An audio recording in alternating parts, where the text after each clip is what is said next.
کہ وہ معزز تھے زمانے میں مسلمان ہو کر اور تم خوار ہوئے تارک قرآن ہو کر۔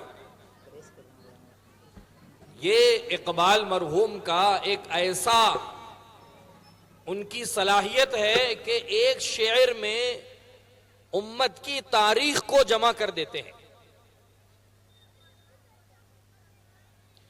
اس لیے آج بھی امت پر جو حالات ہیں اور جن حالات سے امت گزر رہی ہے اس کے پیچھے ایک بہت بنیادی وجہ قرآن پاک کے ساتھ جو امت کا تعلق ہے، یہ بھی ایک اس کی بنیادی وجہ ہے۔ علماء نے قرآن پاک کے مستقل حقوق گنوائے ہیں، جیسے اولاد کو ماں باپ کا حق بتایا گیا ہے، بیوی کو شوہر کا حق بتایا گیا ہے، چھوٹے کو بڑے کا حق بتایا گیا ہے۔ ایسے ہی ہر صاحب ایمان پر قرآن کا کیا حق ہے؟ اور میرے دوستوں، بزرگوں، عزیزوں، آخرت میں جتنے حقدار اپنے حق کا مطالبہ کرنے والے ہوں گے، حدیث شریف اس بات کو بتاتی ہے کہ سب سے مضبوط دعوے دار اس میں قرآن پاک ہے۔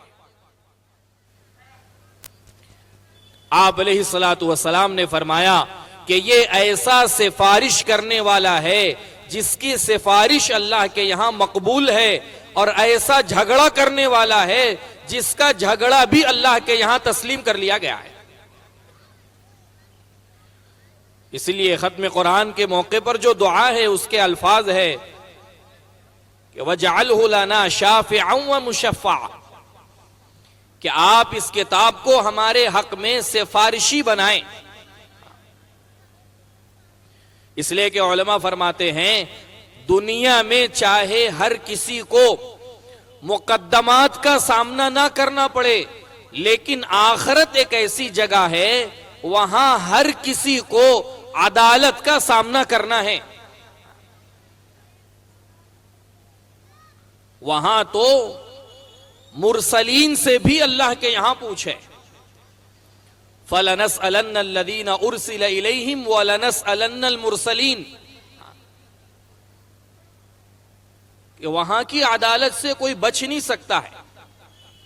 لا تزال قدم عبد حتى يسأل عن خمس، ابن آدم کے پیر، ابن آدم کے قدم ہل نہیں سکیں گے جب تک کہ وہ 5 باتوں کا جواب نہ دے دے۔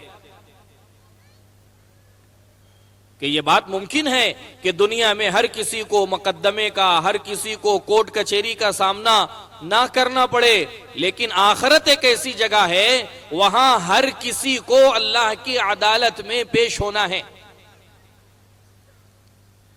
کہ گواہ کی ضرورت وہاں ہر کسی کو پڑے گی، سفارشی کی ضرورت وہاں ہر کسی کو پڑے گی۔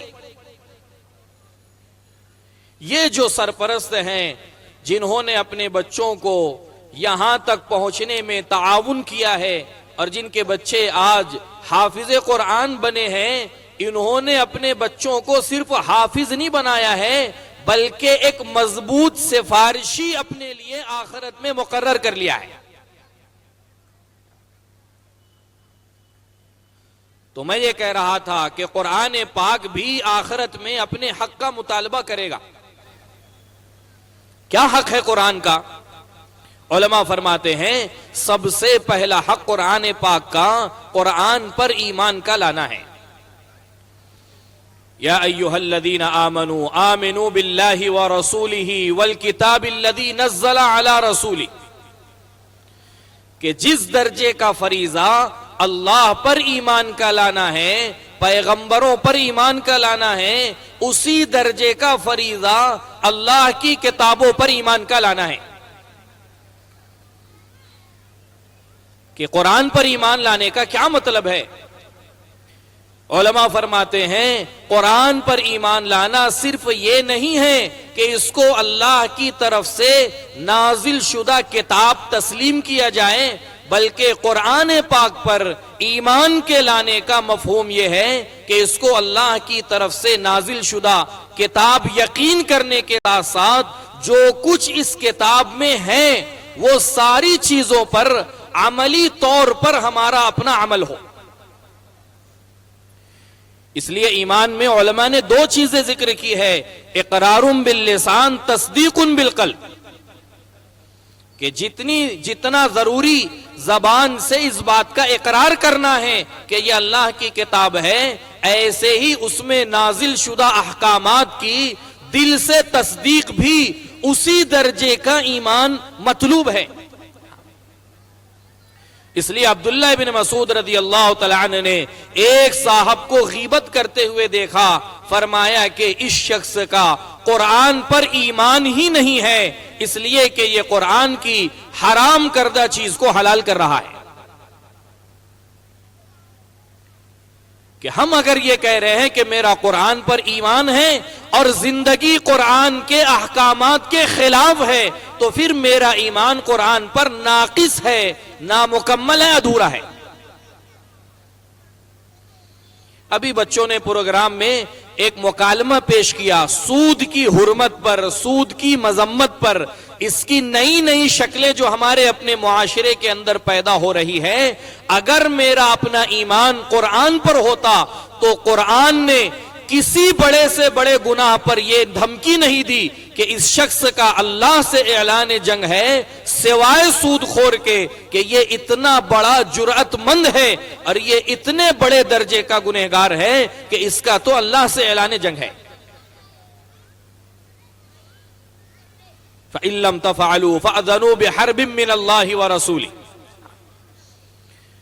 زانی کو، شرابی کو اور دوسرے کبائر کا ارتکاب کرنے والوں کے بارے میں کہیں یہ نہیں آتا ہے کہ یہ اللہ کے مقابلے پر ہیں سوائے سود خور کے، کہ اس کے بارے میں صاف وضاحت ہے کہ یہ اللہ کے مقابلے پر آ رہا ہے. کہ اگر قرآن پر ایمان ہوتا اور اگر قرآن کو دل سے اللہ کی کتاب تسلیم کیا جاتا تو عمل کہا کہ اس کے خلاف نہیں ہوتا. کتنی مرتبہ اللہ پاک ایمان والوں کو مخاطب کر رہے ہیں، 80 سے زائد مرتبہ قرآن پاک میں یا ایہا الذین آمنو کے الفاظ ہیں. اللہ رب العزت ایمان والوں کو مخاطب کر رہے ہیں.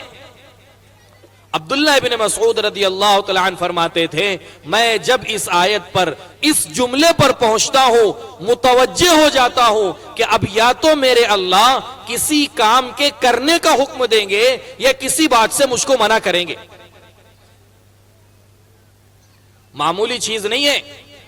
اللہ پاک ہمارا نام لے کر کے ہماری صفت کے ساتھ ہم کو مخاطب کر رہے ہیں. پورا قرآن آپ اٹھا کر کے دیکھ لو کتنی قوموں کو اللہ نے براہ راست مخاطب کیا ہے. چونکہ ہم اپنی زبان جانتے نہیں ہیں اس لیے اس لفظ کی حلاوت ہم کو محسوس نہیں ہوتی. مفتی شفیع صاحب رحمت اللہ علیہ نے معارف القرآن میں یہی یا ایہا الذین آمنو کی تفسیر میں ایک جگہ لکھا ہے کہ علامہ شبیر احمد عثمانی رحمت اللہ علیہ آخر عمر میں ملک کے تقسیم ہو جانے کے بعد لمبا سفر کر کے ہمارے گھر تشریف لاتے تھے اور کہتے تھے میاں شفیع میں تمہارے گھر صرف اس لیے آتا ہوں کہ اس وقت میں روئے زمین پر صرف تمہاری والدہ ایک اکیلی عورت ہے جو مجھ کو علامہ اور مولانا نہیں بلکہ بیٹا شبیر کہہ کر کے بلاتی ہے. اس بیٹے کے لفظ کو سننے کے لیے ساری مصروفیات کو بالائے طاق رکھتے ہوئے میں کئی 100 کلومیٹر کا سفر کر کے آتا ہوں. مفتی صاحب نے لکھا ہے کہ جب ایک بیٹے کے لفظ سے مخاطب کرنے میں یہ حلاوت ہے، اللہ رب العزت ایمان والوں کو مخاطب کر رہے ہیں براہ راست، اس میں کتنی حلاوت ہوگی کہ کسی کام کے کرنے کا حکم دے رہے ہیں یا کسی بات سے منع کر رہے ہیں. تو سب سے پہلی چیز یہ ہے کہ قرآن پر ایمان. Please like, share and subscribe.